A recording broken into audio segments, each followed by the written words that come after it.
If you're just joining us, I'd like to welcome you to our Advocacy and Action webinar this evening. I'm Dorothea Lance, and our guest this evening is Maureen Tracy. So we're just going to give everybody a couple more minutes to kind of have an opportunity to join us before we get started.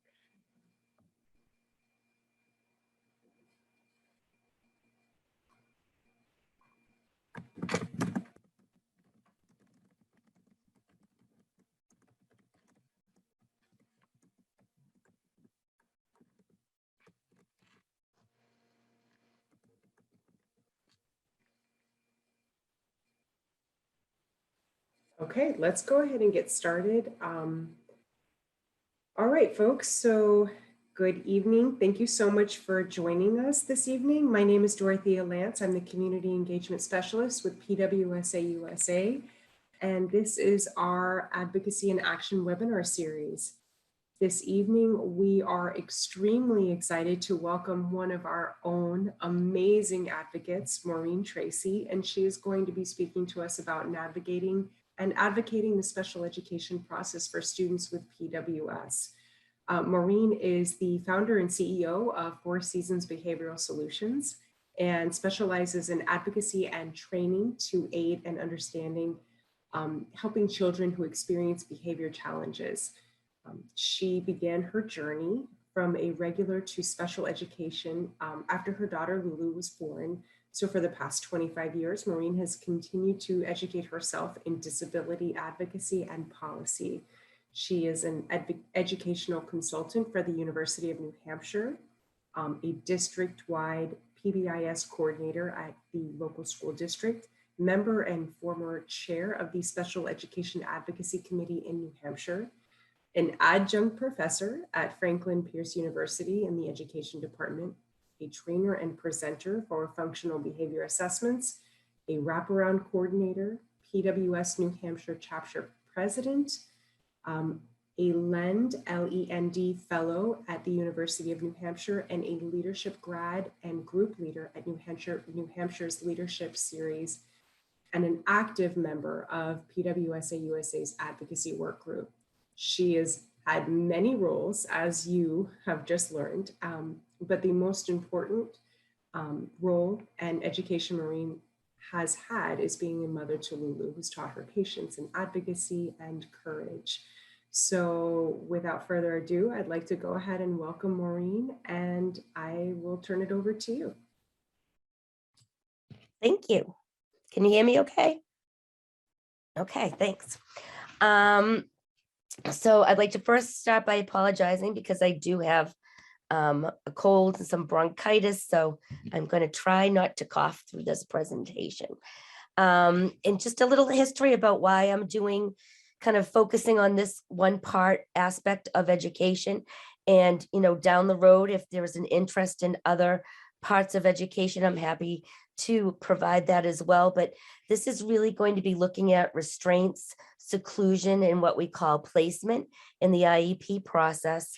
And the reason why I'm focusing on this one, kind of to piggyback a little bit off of our last month's presentation around restraints and seclusion, but also in my experience since COVID and the return to school, students who have emotional behavior disabilities and or just anxiety, restraints and seclusion has gone up tremendously in schools. And so I kind of wanted to give some tools for family members to be able to navigate this system. So if we could go to the next slide, please.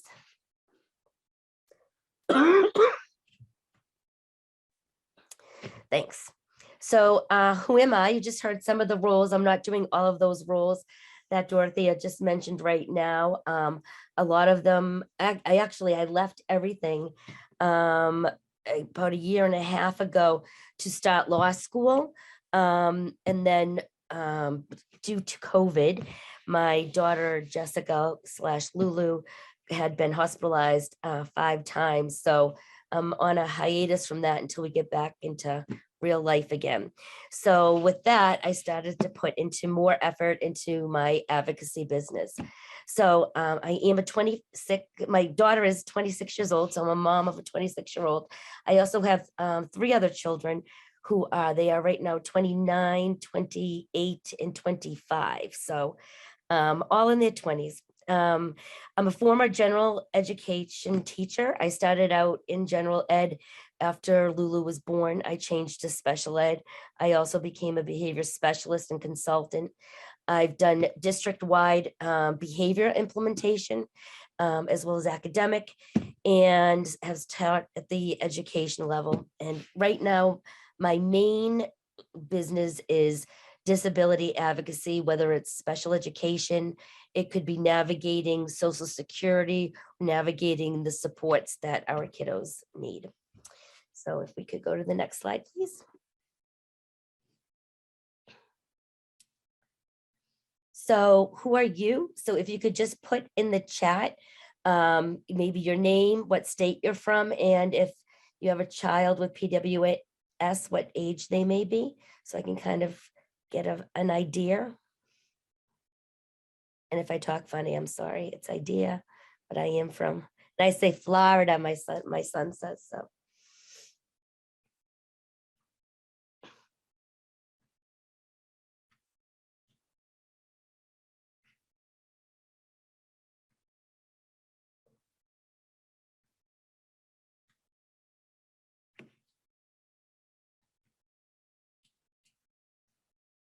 Okay, so we have Virginia, California, New Hampshire, where I'm from, New York, and different ages from school age all the way to adult. Okay, great. If we could go to the next slide, please.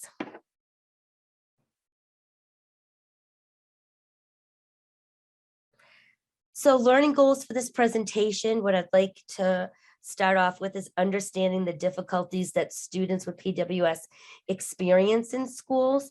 I have worked in a lot of schools who have students with Prader-Willi syndrome, and typically I go in and I ask them, tell me what you see. And then on the next page, I have the list of all of the different aspects of Prader-Willi that are affected by their syndrome, and they tend to like match up. I can just about predict what they're all going to say. So kind of understanding why it is they have difficulty in school, understanding the reaction from the staff and the students experiencing the difficulty, the federal laws regarding students with disability, which would apply to all of our states, and then understanding where you can find your state laws regarding students with disabilities. Every state has different laws. New Hampshire happens to go above. Just mute for a second.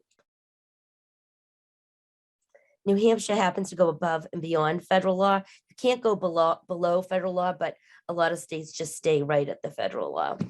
Understanding what due process really is in special education, how to educate the staff, and about collaboration with the staff, because if you have collaboration, that really does work best.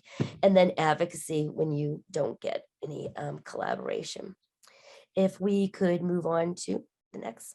So time for questions, because I'd like to, if you have a thought of something that you came here that said, I really want to get this answered, if you could put it in the chat so that I can, if I don't hit on it during this, the presentation, I can at least weave into your question regarding the different information that's being presented. So if you have any questions about this is what I came here for, because I would like this answered, feel free to put it in the chat. Okay, if we can go on the next. Thank you. So this is me. Hello, Mrs. Tracy. I don't know how many people have received that dreaded phone call from the school. Comes up on the caller ID and your heart just stops and you're like, oh, what am I going to do? what happened now, and the panic. And I've been once way up in the mountains in New Hampshire getting that call, and I've been once down in South Carolina, and I said, you're gonna have to figure it out. If we could go to the next slide, please. Thank you. This is the typical call that I would get when my daughter was in elementary. We tried it in middle school. It did end up becoming successful, and then we changed it by high school. So like everybody, we have fight, flight, or freeze are our main responses to any stress or trauma in our life going on. And I would get the phone call, hello, Mrs. Tracy. And I'd be like, oh gosh, what happened? What happened? Did she hurt somebody? Did she destroy property? Oh my goodness, what happened? And they'd say, nope, she locked herself in the bathroom stall and she fell asleep. And I would be, good, just leave her there. If she misses the bus, I'll come and get her. But 9 times out of 10, she would wake up when she heard the buses were being called and would leave and get on the bus. This is what I taught her to do. That is the safest for her to do, is to shut down. I say like a turtle, shut down. One of the things that would escalate that problem would be 20 people standing around her when she shut down. So she smartly learned to go into the stall and close the door so nobody could get in. If you could go to the next slide, please. So the parent's first response usually is, tell me what happened. Because now us as parents, we start putting in the detective. What happened? What happened? What changed? So typically these are the processes. Something changed. There was a particular emotion that was sparked. There was some type of breach in food access, or someone was not following the rules. I'm going to tell you a funny story, which Lulu said I could share with you. She was in a group home, and there was about 12 people there with Prader-Willi syndrome, and somebody had left the refrigerator open, and 2 people were getting in the refrigerator. And what do you think the other people with Prader-Willi syndrome did? Well, you would think that they would go over and try to get food too, but nope. First and foremost, they are rule followers. So they told on them for going into the refrigerator, which ruined it for everybody. So it kind of shows how the different needs of Prader-Willi syndrome really are kind of genetically built. Even though we think sometimes food is the biggest, oftentimes change in rule following is. And I'll talk a little bit about that coming up. Okay, oh good. I have what type of triggers should we look for? That's good. Okay. Excuse me. If we could go to the next page, please. So schemas are very important. For all of us, schemas are very, very important.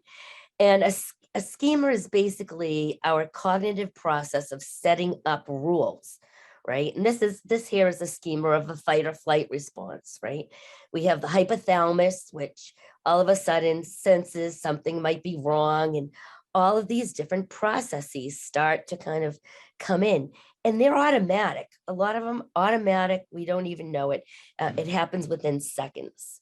So again, the schemas are our brain's way of operating. It's the rule book. If we could go to the next. Thank you. How I end up talking about schemas to people is if you've ever gone into a restaurant, and most of the time it's a new restaurant, you walk in and either there's a welcome, please seat yourself, or there's a please wait to be seated. You now have a schema, you know the rule. There's the rule. So you're going to do what the rule says. But what happens when there's no sign? Again, this is a new place. Most of us have experienced this. And we're waiting for a minute, 2 minutes.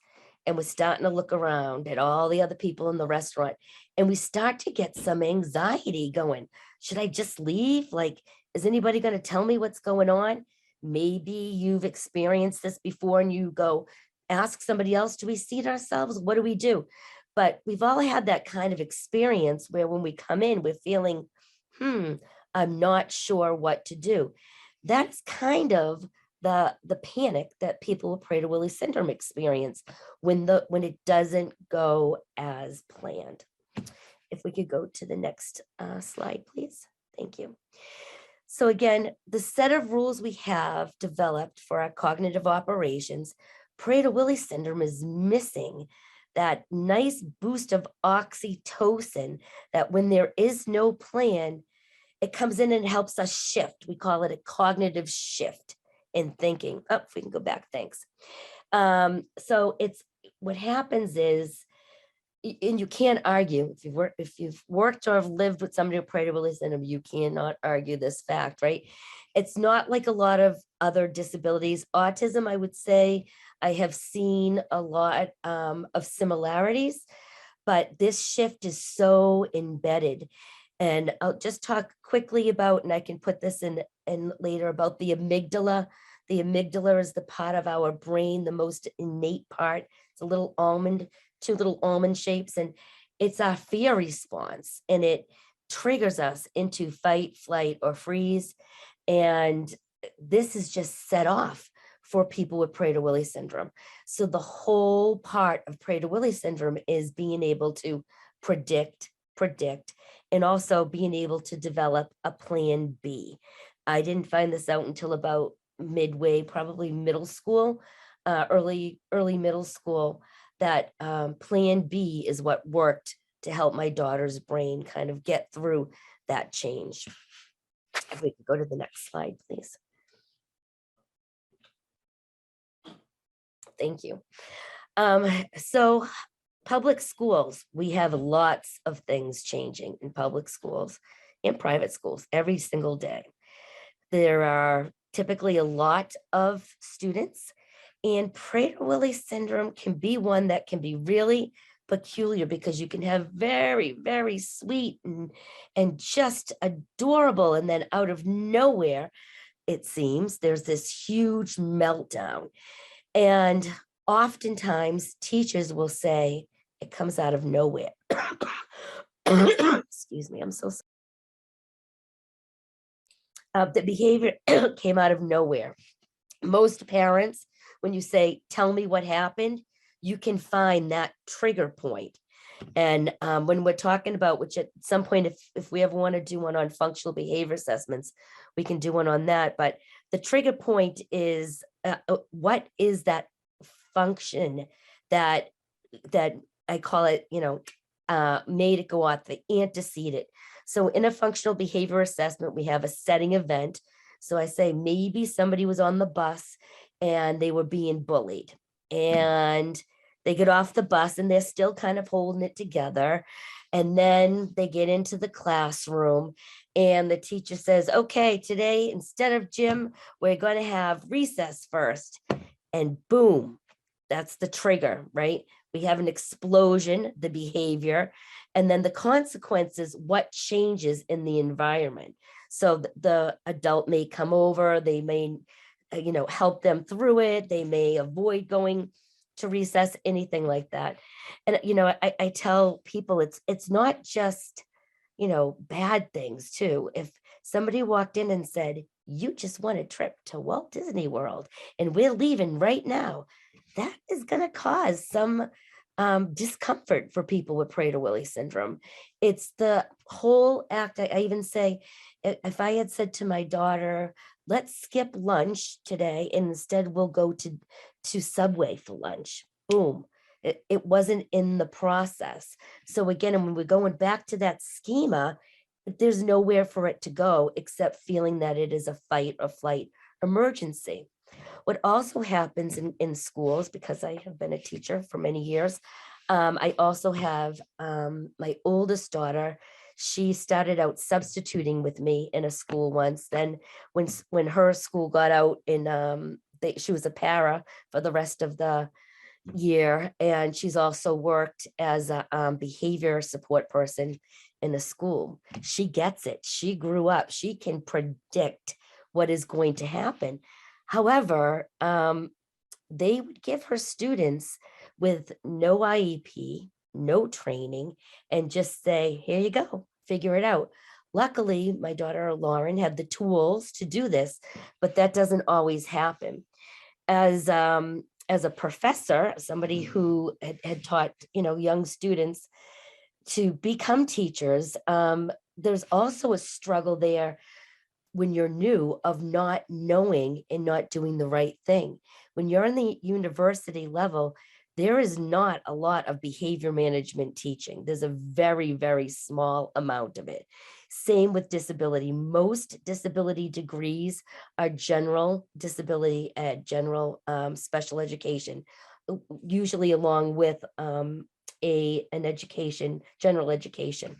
And so it's typically students who have a passion for students with disabilities. However, they don't understand why they might be reinforcing them in the wrong way. Also, here in my state, I can tell you, as far as what used to happen is para-educators, one-to-one supports, were typically moms in the community whose husbands typically had their own businesses, and they needed like the insurance because it was great insurance and you could work the same hours as your school. Well, they pulled out about 5 years ago now, they pulled the insurance from the paraprofessionals. So now you're looking at somebody making between $10 and $13 an hour with no benefits and really no training, working with our most difficult kids. So I would sometimes get frustrated going, didn't the para see that they set this off? Why are you pulling out your Dunkin' Donuts in front of my daughter? But we really have to know that sometimes the support isn't always there. So it's a systemic problem. It's not really a person problem. The other thing that can be hard too is when a para educator is signed as a one-on-one, that is their job. And sometimes, unfortunately, people are, if they're doing too good of a job, they're afraid they might be getting worked out of a job. So there's all kinds of different things that go into what happens in a school day. Could go to the next slide, please. Thank you. This is a little YouTube video. People can click on it later if you want. It's a very funny cartoon about schools, and this is why I'm not working in a school anymore. I was became a special education teacher, and I was 7th grade, and I had kids with emotional behavior disabilities, and they were always getting, mostly boys, always getting suspended. And I said, how am I going to teach them if they're being suspended all the time? And really, when we look at it, they're errors in learning. They're not character. And unfortunately, people think that it's good versus bad, but it's really skills versus lack of. And that's what we want to try to teach our kiddos with Prader-Willi syndrome. So again, these are the typical things that happen: fight, flight, freeze. I want to talk about one other important aspect that I found, and I can add this on to again at the end. Ross Green's collaborative problem solving. So I was lucky. I worked at the University of New Hampshire, and I got free training from the top behavior people in the country: George Sugai, Ross Green, Rob Horner, just the top behaviorists. And it really helped me to develop and understand behavior. And so one of the things around Ross Green's, you might have read The Explosive Child, is trying to help them come up with the plan B. And that's typically where I see the difficulty. So I would work with my daughter, and I'll give a quick story. I tell the story a lot. It was 5th grade. We had gone to Staples in June to go, and my daughter had happened to see a backpack that she wanted for the next school year. Luckily, the rule is there are no backpacks that we don't buy backpacks in June. We buy them in August when we go back.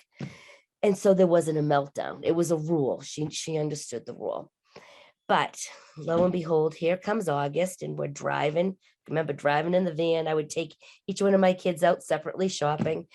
And she said, can we go to Staples and get that backpack? And of course, people with Prader-Willi syndrome remember forever. And I was like, oh no, we are going to have a huge meltdown. Here comes the meltdown. And so as we were driving, I looked over at her and I said, so what are you going to do if the backpack isn't there? And she said, well, I don't know. And then she was quiet and we drove and the processing is going on. And she said, well, I guess we could go to Target or maybe Walmart. I said, I guess we could, but what if that backpack isn't there either? And again, she's coming up with it. Well, I guess I could get another one. I said, yeah, I guess you could. And sure enough, we got into Staples and there weren't any backpacks being sold at this point. And we didn't have a meltdown. And I went, wow, okay, we have just figured something out here. Using Plan B has been a huge savior for us. But again, it has to be done right. It can't be done in the middle of a crisis. That doesn't work. It has to be done with some processing time. And it has to be done with her coming up with the solution. Building, what she did is she built a new schema, and therefore it was able to be fulfilled, and we didn't have to go into fight, flight, or freeze. I remember her using it a lot during high school, even things like she wanted to take an honors social studies class, and she had said, so Mom, I said to myself, what if they say yes and what if they say no? And she started to build her own processes. So I am happy to say we only maybe have 4 or 5 meltdowns a year. I mean, we don't have a lot of meltdowns, which is really good. However, in placements, she's had a lot of meltdowns, but she's really, really learned to use that strategy. If we can go on to the next slide, please. Thanks. So, that cop's supposed to be moved over a little bit, but so when this is happening in school, so this is what I found out. Actually, in my public school, I was very lucky that my daughter only shut down. The only time she's ever really been restrained or put in a seclusion room is actually in a Prader-Willi specific place. But I've worked with many, many, many kids, and I've been doing this for about 20 years. So I have seen big men throw an 8-year-old boy down on the ground and hold him down. Again, I've worked in so many different schools as a consultant at UNH that I had a unique experience of visiting lots and lots of different places. I've seen places where kids who skin picked had these sticks on their arms so they couldn't bend their hands to pick. I've seen kids who had to wear bee masks because they spit. Now, this does not change behavior at all. What it does is it might stop behavior. What we want to get to is being able to change behavior. And when we look at behavior, we want to say it is communication. We are communicating that a need is not being met. That's kind of the bottom line of it. But what I tend to see happen, I just got through working with a kiddo. Actually, I got him in a new placement in September. He had been restrained 106 times during a 180-day school year. I'm like, whoa, like there's something wrong here. And oftentimes what would happen, and which was in my daughter's case, there's so much anxiety coming about of it that they want to get the restraint over with. So they almost purposely do it so they can kind of get it out of the way and move on with their day. What we do know, there are safeguards in federal law. Again, this is federal law, so this applies to all schools, that if you are 10 days in a out of school suspension, it's called a change of placement, and I'll talk more about that afterwards. But what they have to do is called a manifestation meeting. is the behavior part of their disability, which with Prader-Willi syndrome, yes, it is. And if it is, then you need to develop a functional behavior assessment and put in a positive behavior intervention plan.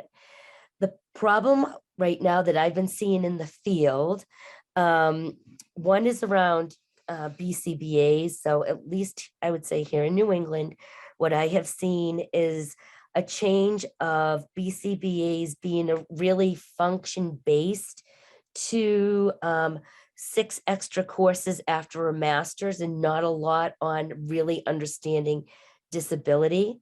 I want to just clarify also functional analysis. Functional analysis, which I thought people were just interchanging words. You do not want a functional analysis. A functional analysis, from what I am hearing from BCBAs today, is where they set up a fake environment to see where the child is triggered. They're triggered enough in a real environment. There is no need to set up a fake environment for that. And then there's putting in a positive behavior intervention plan.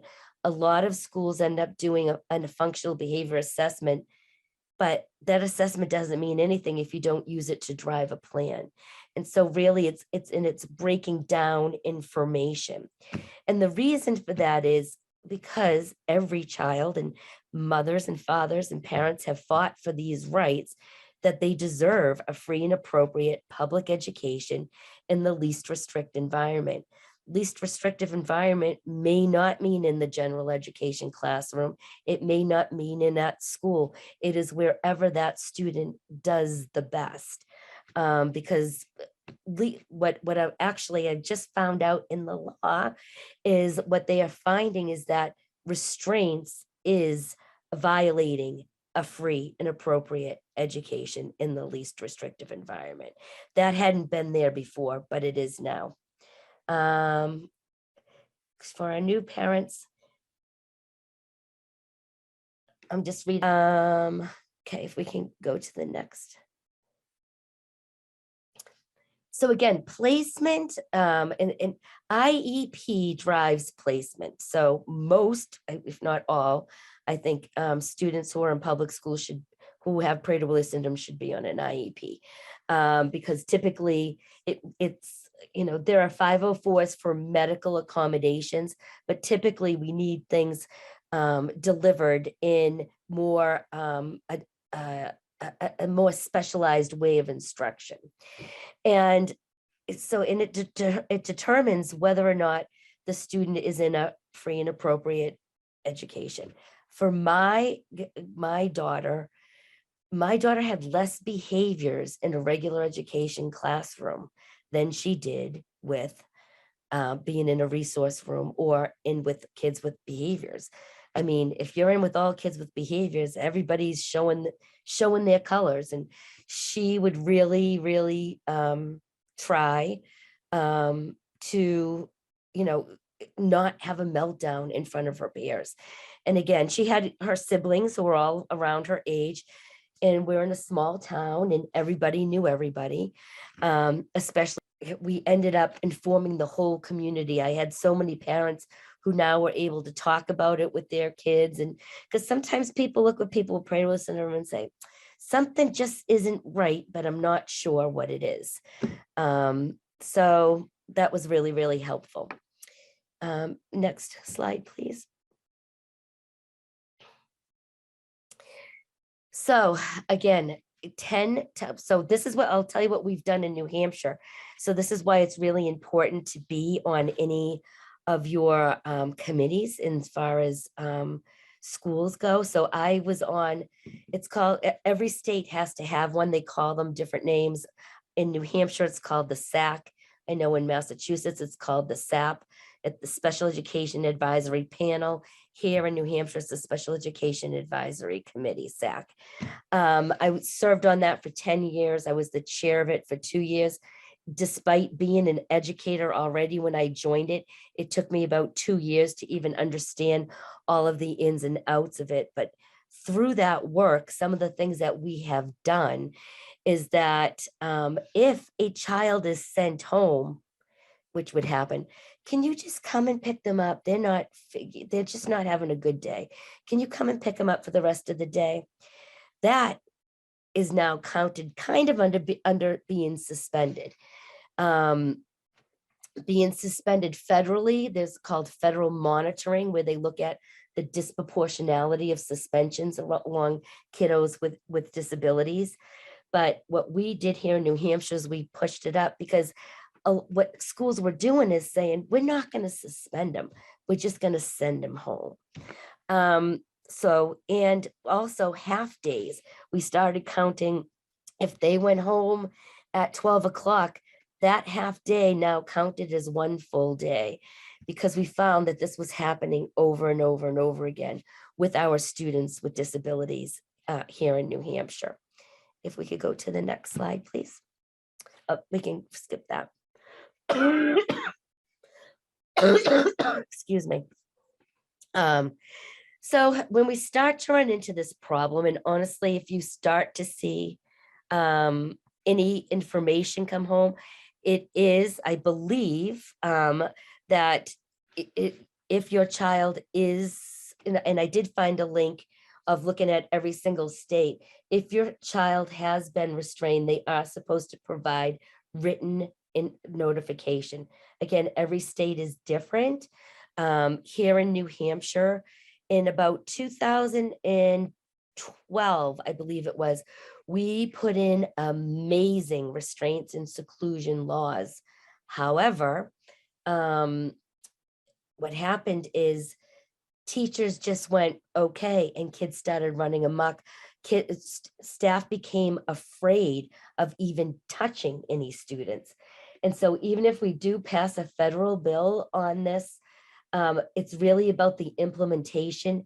Nobody went back and taught teachers or administrators. It was just that you could get fired or sued if you did it. So everybody became hands off, and it got really out of control for a while.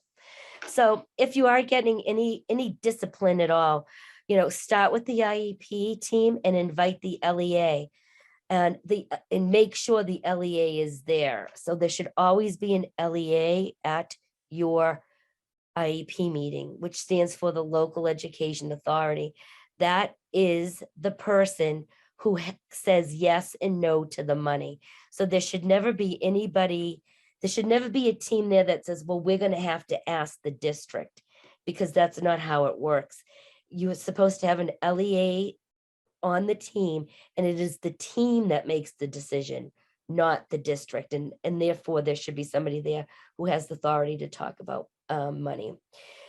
Always getting a written prior notice if you ask for something. And so people kind of misunderstand what a written prior notice is.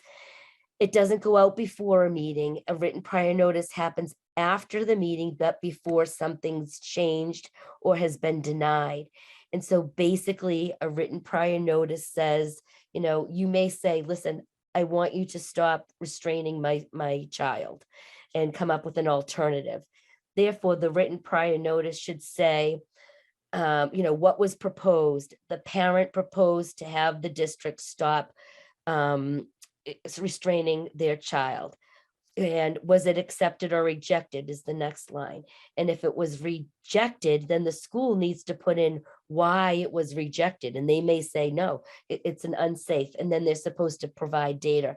But that's the most important part of any meeting, is really not the meeting notes, but the written prior notice.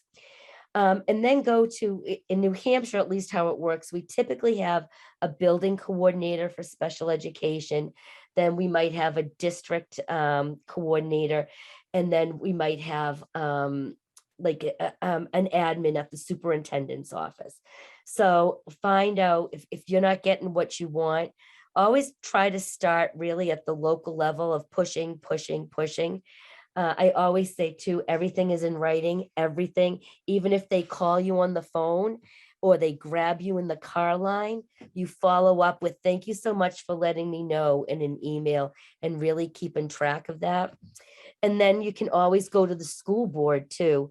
And in a non-private session, you can send them information around what is going on, because ultimately the school board is supposed to be the boss of the school. So that those are the kind of the lower level things that you can start to do when you start to get pushback. And it may be something like you want training for the staff for Prader-Willi syndrome so that they understand it. So whatever it may be, you ask for it, get in written prior notice, and if they reject it, start going up. If we could go to the next slide, please. So then when that doesn't happen, we can go to what's called the complaint process. And the complaint process sounds like you're just complaining, but it's really actually one of the first steps in the due process after talking with the school board. And every state should, on their special ed state list, should have a place there where it says where you can write your complaint. So basically what you're looking at is what was the rule that you think that they have violated. And interestingly enough, restraint and seclusion is not, quote unquote, a special education difficult problem, I should say. What it really is a teacher. It comes down to teachers and teacher management problem. However, you can always start at the special ed complaint. There is no complaint process in regular education. This is only for special education. But you can say they were supposed to put in a functional behavior assessment. That is by law under special ed. They didn't do it. Here you go. And they'll ask, typically for the district and all of the information on your child. And the most important thing, which a lot of parents forget, so therefore sometimes they don't get what they wanted, is what is it that they want? So they didn't do this, so therefore we want this. Over remote, we didn't get 50 hours of OT. Okay, well then you want 50 hours of OT, always putting in what is the resolution that you're looking for. So what happens with that is a process that really kind of has a timeline on it, gets it going. So once they receive it, they typically have 30 days to hire an investigator to come in and work with, get information from the school district and from the family. And oh, by the way, when you do the complaint process, which it'll tell you, you need to send the complaint to the school as well as to the state. And then that investigator will start to do a file review and look at all of the evidence. And then they have 60 days to come back with a determination, and it goes to the Commissioner of Education. So that's kind of the first thing. As I say to parents, which sometimes I wish there is no IEP jail. There are no IEP fines. Unfortunately, a lot of times rules are broken, and unless parents are on top of it, it happens, and it happens for many reasons. One of the most frustrating reasons I have seen is ego. When you find that there's a special ed administrator and they're not talking about the child, they're just fighting with the parent, it tends to become about their right and the parent is wrong. So it's really always important to bring the child back into the center of everything. And then the next step would be to, oh, I just lost my train of thought. Can we move to the next slide? Thank you. Thank you. So then we can move to mediation. What I was saying is oftentimes too, and this is why our school systems are set up. I still have my young students who are now teachers calling me all the time, asking me for advice, and because they don't know. Sometimes you don't get a mentor. You don't want to look stupid, like you just graduated from college, you should know all of this. And information, although it may leave the state and trickle down to the superintendent and then, to the special ed administrator, it doesn't always trickle down to the special education teacher.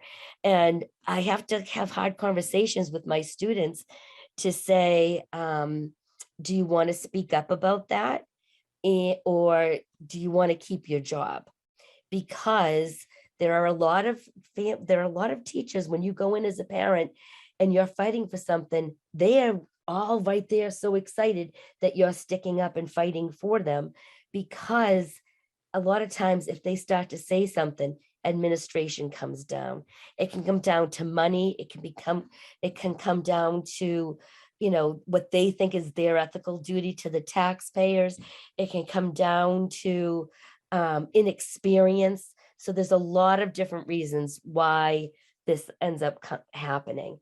So after you can skip the complaint process. You don't have to do it. You can also go to what's called mediation.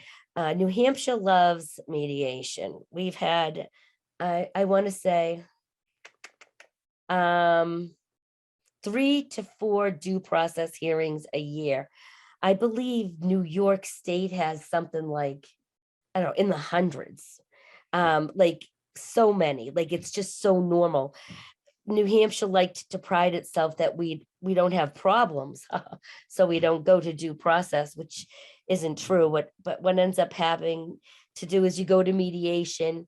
It's where you kind of talk things out with a hearing officer. You come up with a plan before going to what could be a costly due process hearing. So unfortunately, a lot of times what happens too is when people go to mediation, they then sign a do not disclose clause where they can't talk about what happened either. So therefore, it looks like New Hampshire's just being wonderful, when yet my phone is ringing off the hook, especially since the COVID. So that happens. The other thing in regards to New Hampshire, which I'm very proud of, we passed last July 1st. What used to happen was if you went to due process, the burden of proof was on whoever took them to due process. Most of the time it was the parent. And as our commissioner, which our education commissioner has 7 children and they're all homeschooled. So it's a little kind of doesn't make sense, but he says, this is what happens. Parents go to the school, they pay their taxes, they want something for their child, and then our schools use their tax money to fight against them. And that is exactly what was happening in New Hampshire.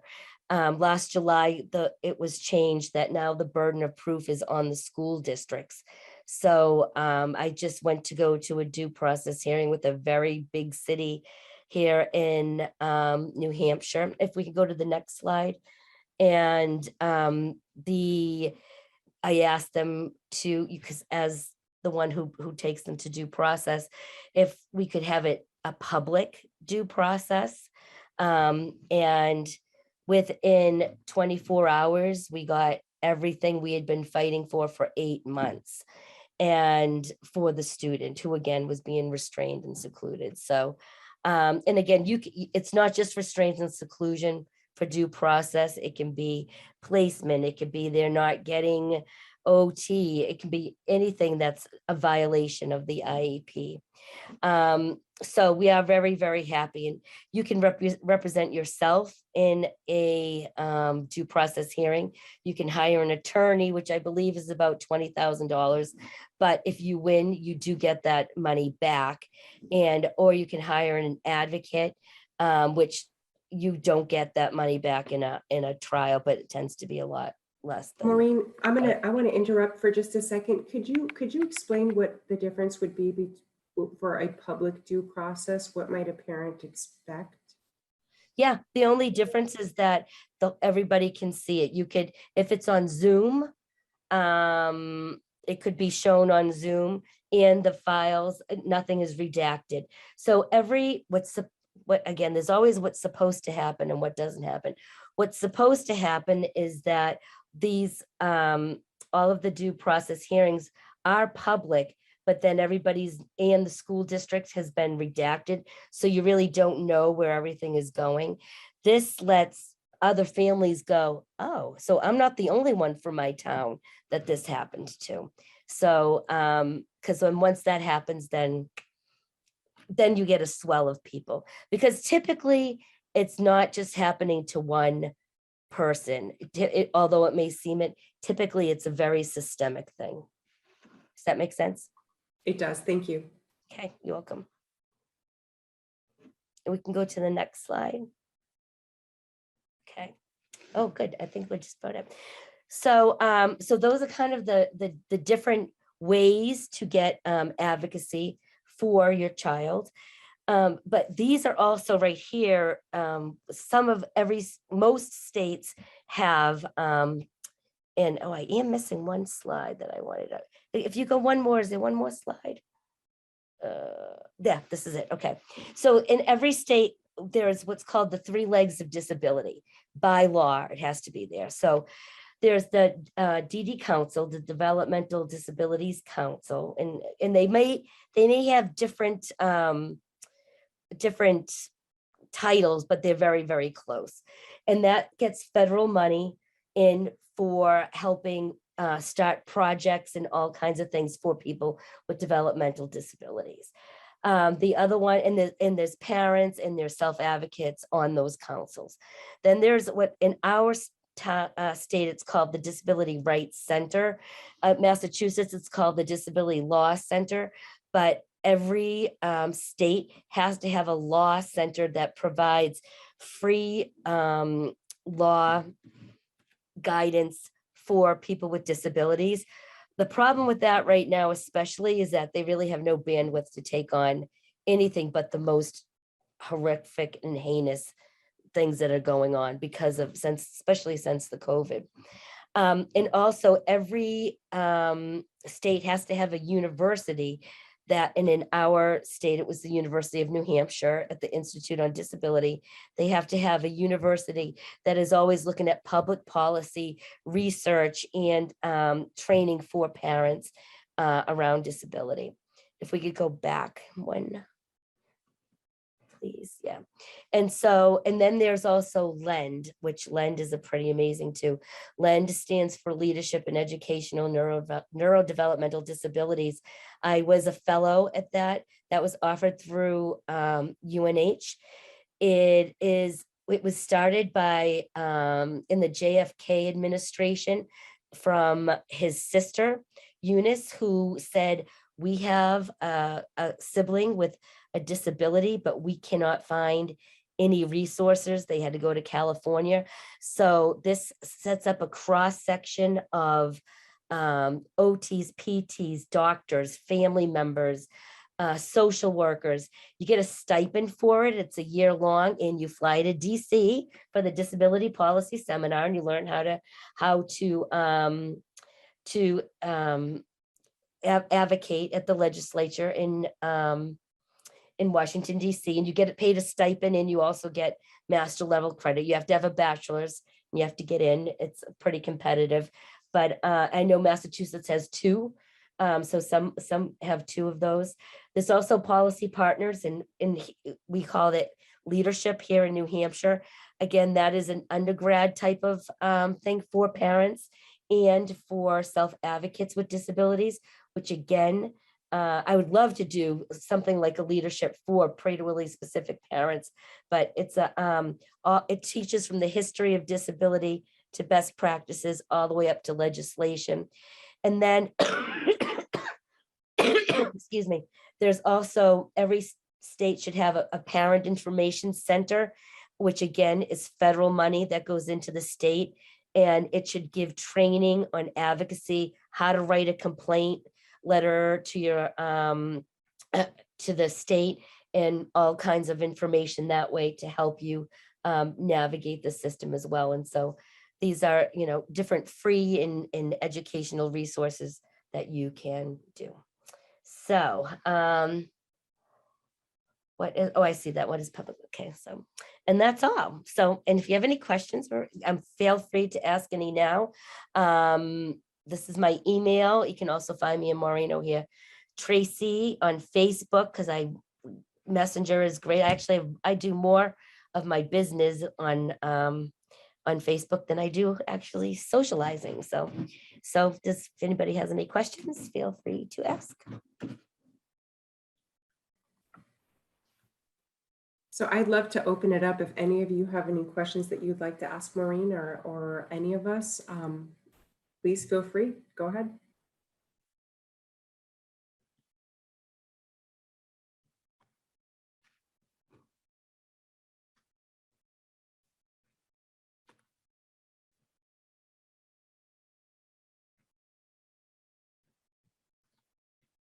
Thank you.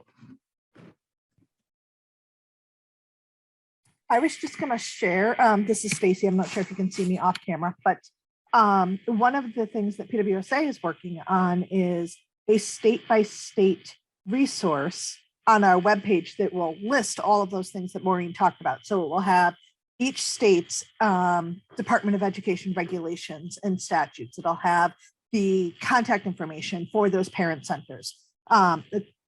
Give us just a little bit of time to finish building it out, but the hope is to have all of that done so that there's one place that everybody can go to find that information that Maureen talked about, because she's right. It's super important to utilize all of those resources because of those differences from state to state.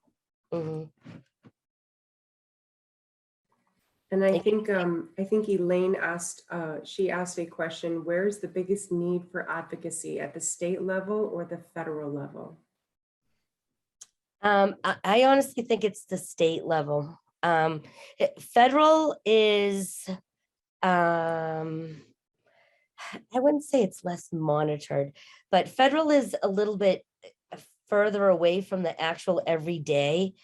It's really the state level where we really need people to kind of come together and make a difference. And, you know, I said this earlier too much, that like, my whole goal in advocacy is to teach parents how to do this, to coach them, because what ends up happening, I have found, it doesn't stop after school. My daughter had just gotten restrained a year ago in a hospital after we had been there 12 hours. She wasn't even doing anything. She was on her phone. I went down to talk to dietary to tell him that we were being admitted. 6 nurses came in, held her down by her arms, her legs, her neck to give her a second COVID swab. You know, our Disability Rights Center got involved. The other thing is also Office of Civil Rights. Everybody there's no bandwidth anyway. Everybody is so overwhelmed since the COVID, but yes, they admitted that they were wrong. They didn't realize that was a restraint.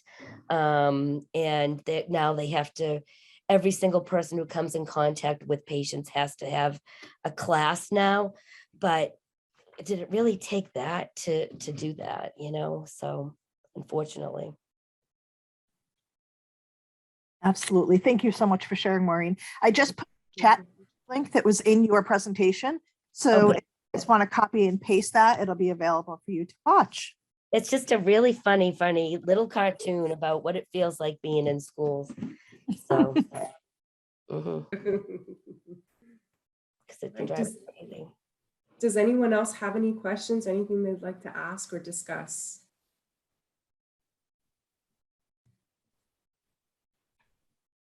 I think we're good. Okay. So Maureen, thank you so much. This was a really wonderful presentation. We really appreciate you taking the time to help educate our community. We really do. Thank you. And if any of you want to reach Maureen, I think you have her contact information. It was in the last slide, and we should be able to have this out to you very soon. So thank you so much for joining us tonight. We know it's difficult on a school night. So we really appreciate all of you taking the time to join us.